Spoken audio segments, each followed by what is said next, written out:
हमारा विषय चल रहा है पातंजलि योग दर्शन के साधना पाद पर।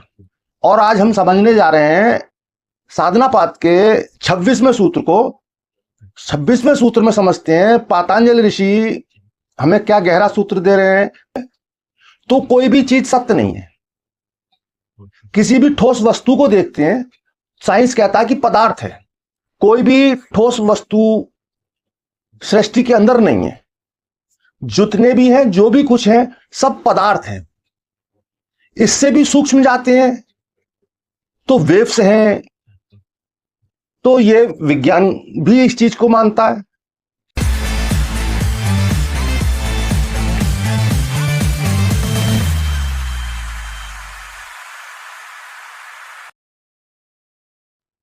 साथियों, मैं योगी हमदर्द गिरी आप सभी के चैनल योगी हमदर्द गिरी में स्वागत करता हूं। आप सभी को बहुत बहुत प्रेम। साथियों, हमारा विषय चल रहा है पातंजलि योग दर्शन के साधना पाद पर। और आज हम समझने जा रहे हैं साधना पाद के 26वें सूत्र को। 26वें सूत्र में समझते हैं पातंजलि ऋषि हमें क्या गहरा सूत्र दे रहे हैं, क्या गहरी बात बता रहे हैं और उसकी क्या गहरी व्याख्या है। तो साथियों, पहले समझते हैं सूत्र को। पातंजलि ऋषि कहते हैं विवेक ख्याति विपर पल्वा हानो पाव। तो इस सूत्र के सभी शब्दों को अलग अलग समझ लेते हैं, फिर उसके बाद समझते हैं इसकी व्याख्या। पहला शब्द है विवेक ख्याति।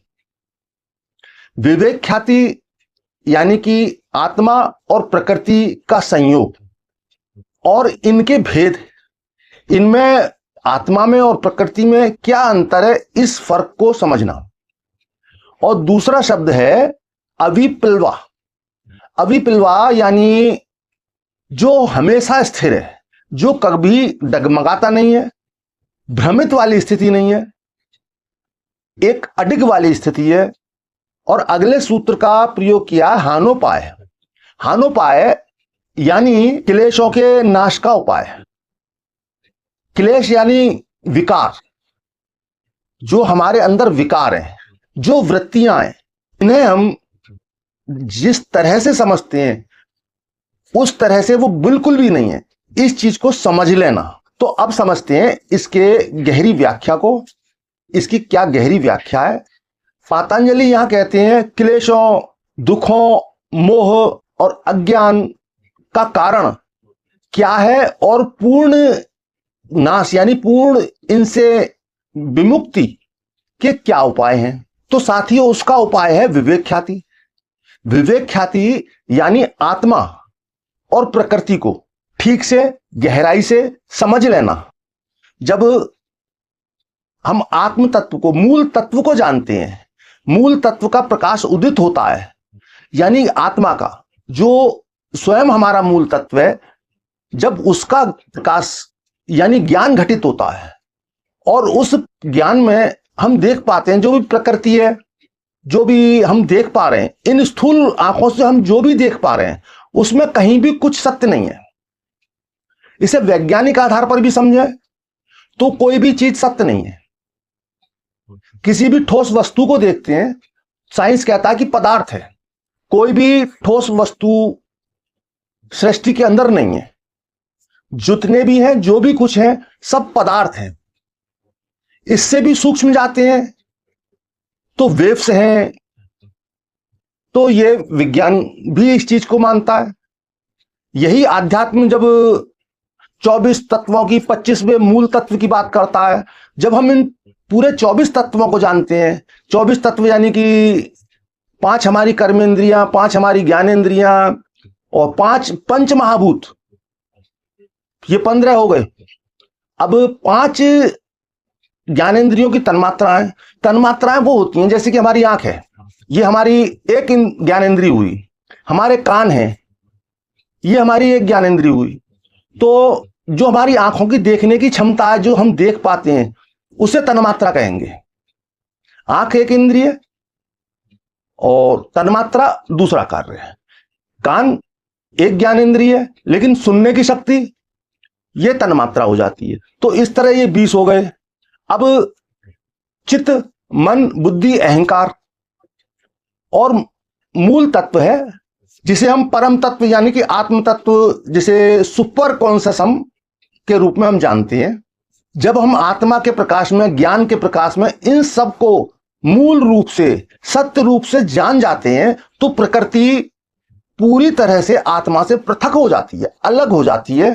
क्योंकि हमें यह बोध हो जाता है कि आत्मा और प्रकृति, जिसको हम प्रकृति को हम स्वयं समझ रहे थे, वो वास्तव में वैसी नहीं है, वो एक भ्रम है। और ज्ञान हमें बार बार, कई बार आता है, साधना की स्थिति में प्रकाश बार बार आता है और बार बार हम इस चीज को जानते हैं, लेकिन फिर भी प्रकृति की जकड़ इतनी मजबूत है कि हम प्रकृति में जकड़ जाते हैं और भूल जाते हैं कि हमारा वास्तविक लक्ष्य क्या है। यही कार्य प्रकृति का है, भरमाने का। इसीलिए प्रकृति को महामाया भी कहा है, क्योंकि प्रकृति की माया बहुत विचित्र है। जब हम बार बार एक विशेष ज्ञान की स्थिति में उतरते हैं और बार बार इस चीज को जानते हैं, तो वो मजबूत होती जाती है पकड़। जैसे आप इस चीज को इस तरह से समझें कि पहले, कभी बहुत पहले, सूर्य को मानते थे कि सूर्य घूमता है, पृथ्वी स्थिर है, लेकिन सूर्य घूमता है, इधर से उधर जाता है और अपने स्थान पर भी घूमता है। लेकिन जब वैज्ञानिक अध्ययन हुए और बहुत सारे परीक्षणों से जाना गया, तो पता चला कि पृथ्वी घूमती है, सूर्य की परिक्रमा करती है। जब ये जाना, अब हम ये जान गए हैं, अब हमसे कोई कहे कि सूर्य घूमता है, पृथ्वी नहीं घूमती, तो इस बात को हम स्वीकार नहीं करेंगे, मानेंगे नहीं, क्योंकि हमने इस चीज को ठीक प्रकार से जान लिया कि पृथ्वी घूमती है, सूर्य स्थिर है। पृथ्वी हमें लगता है कि सूर्य घूम रहा है, वास्तव में वो पृथ्वी घूम रही होती है। तो साथियों, इससे समझेंगे, इससे आप समझ गए होंगे कि वास्तव में प्रकृति और आत्मा, जब आत्मा यानी कि कोई व्यक्ति जब आत्म तत्व को जान लेता है, आत्म तत्व के प्रकाश में इस चीज को जान लेते हैं कि प्रकृति पूरी तरह से पृथक है, बिल्कुल वैसे नहीं है जैसे हम अभी समझते हैं।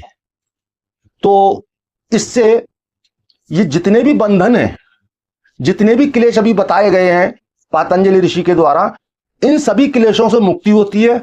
वरना जब तक ज्ञान का बोध नहीं होता, जब तक ज्ञान के द्वारा हम इस चीज को, ज्ञान यानी कि प्रज्ञा, जो कि बुद्धि की अलग अलग अवस्थाएं, बुद्धि, विवेक, ज्ञान, प्रज्ञा, तो ये बुद्धि की अलग अलग अवस्था, जो प्रज्ञा की अवस्था में जब इस सब को जानते हैं, तो इनसे हमारी मुक्ति होती है क्लेशों से। और हमारा बार बार जन्म लेने का, जन्म मरण, ये सांसारिक भोग यानी कि दुखों को भोगना, बार बार हमारा आना, इन सब से हमारी मुक्ति होती है। तो साथियों, आज का विषय आप ठीक से समझ पाए होंगे, मैं आपको ठीक से समझा पाया हूँ। फिर भी समझने में या समझाने में कहीं कोई कमी हुई है तो आप कमेंट बॉक्स में अपने कमेंट डाल सकते हैं, मैं सभी के प्रश्नों का जवाब देता हूं। इसी के साथ आप खुश रहें, मस्त रहें, तंदुरुस्त रहें, भौतिक जीवन में सभी कुछ अचीव करते हुए आध्यात्मिक की ओर अग्रसर रहें, गहरी गहरी समाधियों को अनुभव करें, ऊंचे ऊंचे शिखरों को छुएं आध्यात्म के। इसी के साथ आप सभी को बहुत बहुत प्रेम।